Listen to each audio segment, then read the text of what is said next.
friends, welcome back. So last video வந்து நான் உங்களுக்கு என்சல்ல வந்து கர்கர்கர்கனா அப்புறமா சர்ச் நான் வந்து சொல்லி கொடுத்திருந்தேன். ஸோ இந்த வீடியோவில் வந்து நம்ம டர்டர்டர்டனை பார்க்கலாம் வாங்க.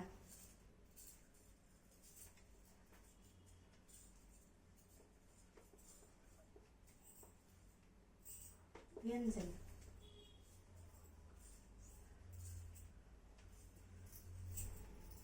சரி ஓகே வாங்க ஃபர்ஸ்ட் நான் ஆர்டர் எழுதுறேன்.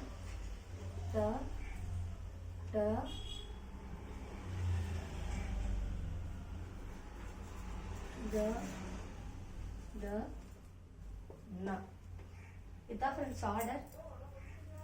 ஸோ இப்போ நம்ம இது எழுதலாமாங்க.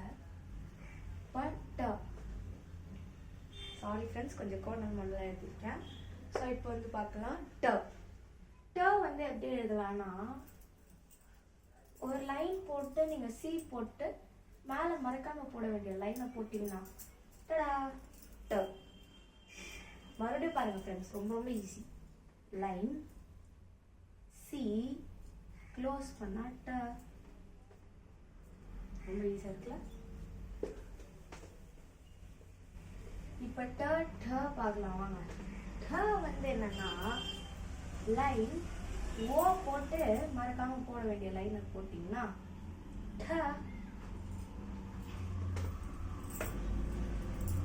மறுபடியும் கவனிங்க.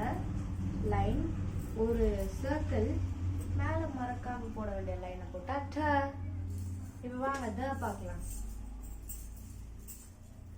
இப்ப நீங்க வந்து எப்படி எழுதணும்?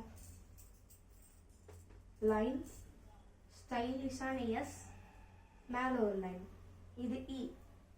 நான் எப்படி எழுதணும்? ஃபர்ஸ்ட் ரோல வரணும். ஒரு line normal S dot close பண்ணா எப்படி எழுதணும்? ஒரு லைன் இ போடுற அதே மாதிரி போடணும். எஸ்ஸோட சைட்ல இருந்து ஒரு லைன், ஒரு க்ளோஸ் லைன் க்ளோஸ் பண்ணணுமா? இப்ப இதே மாதிரி இருக்கு. இந்த ஃபார்மேட்ல இருக்க இன்னொரு லெட்டர் தான் இந்த இப்ப இங்க இந்த டாட் இருக்கா, இந்த டாட்டை ரப் பண்ணிட்டீங்கன்னா இந்த லெட்டர் வந்துடும். ஸோ அதனாலதான் நக்கும் டக்கும் டிஃபரன்ஸ் தெரிஞ்சிருக்கணும். எப்படி நார்மலா நக்கு போற மாதிரி ஒரு லைன், காமன் எஸ் மேல ஒரு லைன், அவ்வளவுதான். ஓகேவா?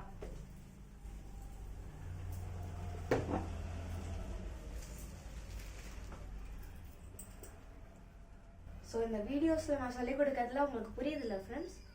இஃப் சப்போஸ் உங்களுக்கு புரியல, வாய்ஸ் ஏதாச்சும் கிளியரா கேட்கலன்னா மறக்காம எப்பவுமே கமெண்ட் செக்ஷன்ல கமெண்ட் பண்ணுங்க. அப்பதான் எங்களால தெரிஞ்சுக்க முடியும், அப்பதான் எங்களால கொஞ்சம் அப்கிரேட் ஆக முடியும். ஸோ நெக்ஸ்ட் வந்து பாத்தீங்கன்னா வந்து பாத்தீங்கன்னா, இப்ப நான் என்ன பண்ண, ஒரு லைன் போட்டு சி போட்டேன்னா, இது என்ன பண்ணுங்க, சி போட்டு அந்த சியோட லாஸ்ட்ல ஒரு சர்க்கிள் போட்டு மறக்காம போட வேண்டிய லைனை போடுங்க. அவ்வளவுதான் ஃப்ரெண்ட்ஸ். மறுபடியும் பாருங்க. லைன் சி போட்டு சியோட எண்ட்ல ஒரு சர்க்கிள் போட்டு க்ளோஸ் பண்ணீங்கன்னா ஓகேவா? நெக்ஸ்ட் இந்த நாக்கு நீங்க என்ன பண்ணுங்க, யூ இருக்குல்ல, யூ போட்டுருங்க. யூக்கு சைட்ல ஒரு லைன், இப்படி U1 எழுதுற மாதிரி இருக்கணும். பட் இது பெருசா இருக்கணும். இப்படி போட்டு மறக்காம போட வேண்டிய லைனை போட்டுருங்க. அவ்வளவுதான் ஃப்ரெண்ட்ஸ். ஸோ இப்போ வாங்க, இந்த ஆர்டர்ல இருக்க எல்லா லெட்டர்ஸையும் நான் மறுபடியும் உங்களுக்கு ஃபுல்லா எழுதி காட்டுறேன். டர்க்கு என்ன பண்ணோம்? ஒரு லைன், கீழே ஒரு சி, மறக்காம போட வேண்டிய லைன்னா ட. நெக்ஸ்ட் டாக்கு என்ன பண்ணோம்? ஒரு லைன், ஓ இல்ல சர்க்கிள் மேல க்ளோஸ் பண்ணி மறக்காம போட வேண்டிய லைன்னா இல்ல, ஆக்சுவலா இது வந்து டா, அந்த மாதிரி தான் நீங்க ப்ரொனவுன்ஸ் பண்ணணும். நெக்ஸ்ட் என்ன பண்ணோம்? ஒரு லைன், காமன் எஸ் மேல கோட் போடணும், அடுத்து ஒரு டாட். அப்படியா? இது கரெக்டா இருக்கா ஃப்ரெண்ட்ஸ்? இல்ல, இந்த டாட் இருந்தா இது நான், இந்த டாட் இல்லனா இது டா. டிஃபரன்ஸ் புரிஞ்சுக்கோங்க. Okay friends, next letter dog என்ன பண்ண? ஒரு லைன், ஒரு சி, அந்த சீலே லாஸ்ட்ல இப்படி ஒரு சர்க்கிளை போட்டு மறக்காம போட வேண்டிய லைன் போட்டா அதான் தா. நெக்ஸ்ட் நாக்கு என்ன பண்ணணும்? யூ கேப் விட்டு 1 க்ளோஸ் பண்ணீங்கன்னா நா. ஓகே ஃப்ரெண்ட்ஸ், உங்களுக்கு இதெல்லாம் புரிஞ்சிருக்கும்னு நம்புறேன்.